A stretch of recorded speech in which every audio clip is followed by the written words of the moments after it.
پەرلەمانی کوردستان هەوڵەکانی خستۆتەگەڕ بە مەبەستی پێکێنانی وەفدێک تا سەردانی بەغداد بکەن. وەفدەکەی پەرلەمان لە لیژنەکانی یاسایی و سامانە سروشتیەکان و دارایی پێک دێنرێن و نوێنەری فراکسیۆنەکانیشی تێدا دەبێت. وەفدەکە پێک دێت لە لیژنە پەیوەندیدارەکانی دارایی و سامانە سروشتیەکان لیژنەی قانونی و نوێنەرایەتی فراکسیۆنە جیاوازەکانی ناو پەرلەمانی کوردستانیشی تێدا دەبێت بۆ ئەوەی کە سەردانی بەغدا بکەن وەک ئەوەی کە یعنی زەمینە سازیەک لەوێ هەم نوێنەرەکانی خۆمان فراکسیۆنە کوردستانیەکان لە بەغا ببینن و لەگەڵ پەرلەمانی عێراق و لیژنە جیاوازەکانی پەرلەمانی عێراق و هەروەها سەرۆکایەتی کۆمار و تەنانەت ئەگەر بگونجێت لەگەڵ ئەنجومەنی وەزیرانیشدا یعنی چاوپێکەوتن بکەن بەپێی اختصاصی لیژانەکان و نوێنەرایەتی فراکسیۆنە جیاوازەکانی ناو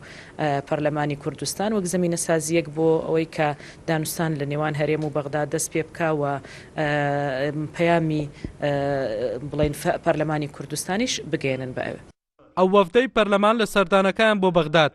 لەگەڵ لیژنەکانی ئەنجومەنی نوێنەرانی عێراق و دەستەی سەرۆکایەتی کۆ دەبێتەوە و گفتوگۆ لەسەر کێشە دەستوریەکان و بەشە بودجێ هەرێمی کوردستان دەکەن با مەبەستی دۆزینەوەی چارەسەر بتوانێت بێکەوە هاوکار بین لە چارەسەرکردنی ئەو قەیرانانەی کە هەیە و ئەو مافە دەستوریانی کە هەرێمی کوردستان هەیەی بەزەر و دەزانین کە لێژنەکار بە زووترین دەرفەت و ئومێدیشەیە کە دروست دەبی و سەردانی بەغداژەکان بۆ ئەوەی لەگەر بەغدا قسە و باز لەسەر حەقە دەستوریەکانی هەرێمی کوردستان بکرێت. تا ئێستا کاتی چوونی وەفدەکەی پەرلەمانی کوردستان بۆ بەغداد دیاری نەکراوە، بەڵام هەنگاوەکان بۆ چۆنەتی سەردانیکردن و پێشوازیکردن لە وەفدەی پەرلەمان و دیدار و کۆبوونەوەکانیان دەستی پێکردووە بۆیە پێشبینی دەکرێت دوای دروستکردنی هەمەهەنگی لە ئایندەیەکی نزیکدا سەردانی بەغداد بکەن. هەڵگورد ئەحمەد، کورتساد نیوز، هەولێر.